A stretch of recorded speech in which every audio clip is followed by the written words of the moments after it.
I'm Eric, aka Easy. This is Clifton, also known as Kujo. And welcome to the Easy Kujo New Age of Fitness channel.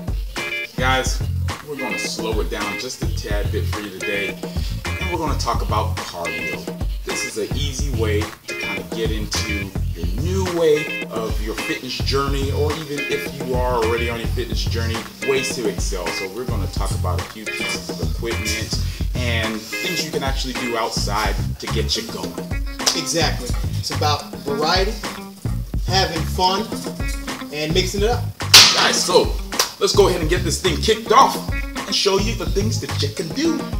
Hey guys, Kujo here, and I'm going to talk about a little bit of cardio equipment like I said before. Alright, so we all know the treadmill, and that's the first thing everybody goes to, and it's the first thing we're going to too. Alright, so guys, treadmill. It's all about getting started. Treadmill is not really your low impact machine, so you do have to be careful if you have any type of injuries or stuff getting onto the treadmill and getting warmed up and getting into your fitness journey, guys. It's easy, it's familiar, so it's pretty much self-explanatory, and it's the go-to for anybody in the gym. You want to get a little cardio in, the treadmill is the way to go. A couple of things you want to try to keep in mind when you're doing your treadmill: don't stay flat. Try not to stay flat. If you don't have any knee injuries or back injuries or anything that could hinder you from putting on the incline, up the incline. When you up the incline, it ups the intensity, your heart rate gets going better, you burn more calories, but you're not running all over the place. You don't have to work as hard physically for your heart rate to go up just because the incline is up. You're working a little bit harder, but you really don't feel like you're working that hard. So just try to mix it up when you get on the treadmill. Don't, try to kick up a program, maybe a hills or a fat burner program or whatever it is, just so that you're not just steady walking on flat, and it just gets boring after a while. You don't want to do it anymore. So try to stay creative and try to make it fun for yourself. And to touch up on that creativity, like if you feel that you are fit enough to kind of go out of your athletic prowess and try things new, like you said, the incline is awesome. You don't have to necessarily walk on the incline. You can do a light jog, but the higher the incline, you do have to be aware of your speeds, because you can slip off the machine easier and hurt yourself. Also, try doing side shuffles on the treadmill at a low speed. That is a great way to hit those abduction and adductors, and get just another means of a workout on the treadmill, and try something new. So we are going to go to the next piece of equipment. You'll see. Guys, we're on cardio machine number 2, and this is the elliptical.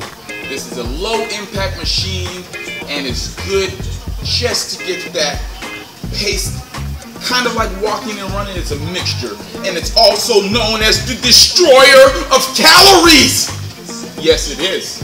Now, guys, things that you want to do on the elliptical, there's different variations. First of all, there is some that incline and decline. There's some that are already just set on an incline. Now, things that you could do differently on the elliptical, you can go forward, of course, which is normally what most people do, but guess what? Most people actually start going backwards, which isn't a bad thing, but let's save that for something more advanced. Going backwards, you start coming in contact with your hammies more, and your glutes a little bit more actually. So if you want to do a little advanced movement on there, you can kind of get your butt down low and start tracking backwards and work those hammies, those glutes into quads, get the calves burning. You will feel it a lot more. The elliptical is great for a lot of different things, especially calorie burning. Exactly.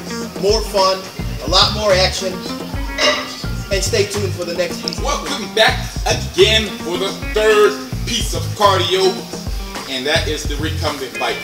I like to call this the relaxation bike, because when most people get on this thing, they like to sit and relax and watch a movie, read a book, fall asleep, something. Guys, the recumbent bike is mostly made for people who are rehabbing, like knee injuries, back, or if they have bad joints. Still can be used as a regular bike to burn calories if you are doing it right. That means kicking up your peak speed and actually going for RPMs instead of just trying to burn out your time. Guys, the recumbent bike is excellent, especially when you're racing with the front. Grab! But remember, guys, always safety first. If you have the feet straps on, make sure they're nice and secure. If they're not on, make sure your feet stay on the pedal.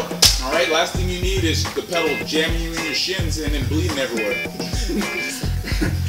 Guys, we're about to go outside and show you a few things you can do for cardio outside.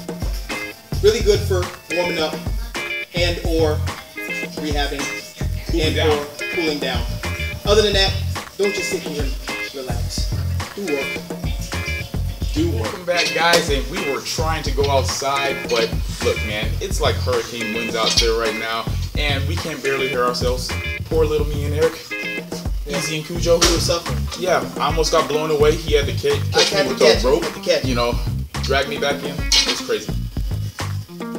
So, anyway, as far as doing your outside training goes, you know, you can do wind sprints, you can jog outside, mountain biking, road biking, jump rope, whatever you can do. I mean, going to the park and playing with your kids. I mean, if you try to keep up with them, that's a cardiovascular workout right there.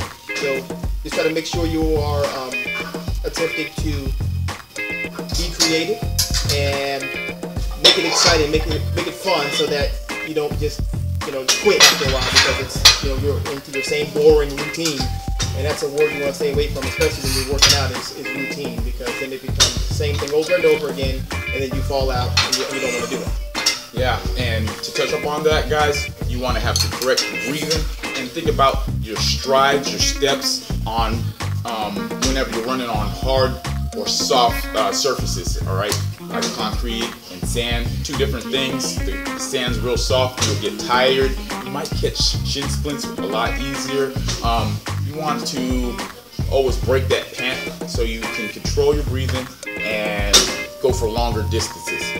So we're going to end this video right here, guys. Exactly. So as always, ladies and gentlemen, do us a favor.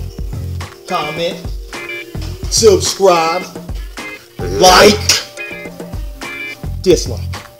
And guess what? If you dislike, I'm going to have you outside running 18 miles. You don't want to run 18 miles, or you could just do the 8 mile and be with Eminem.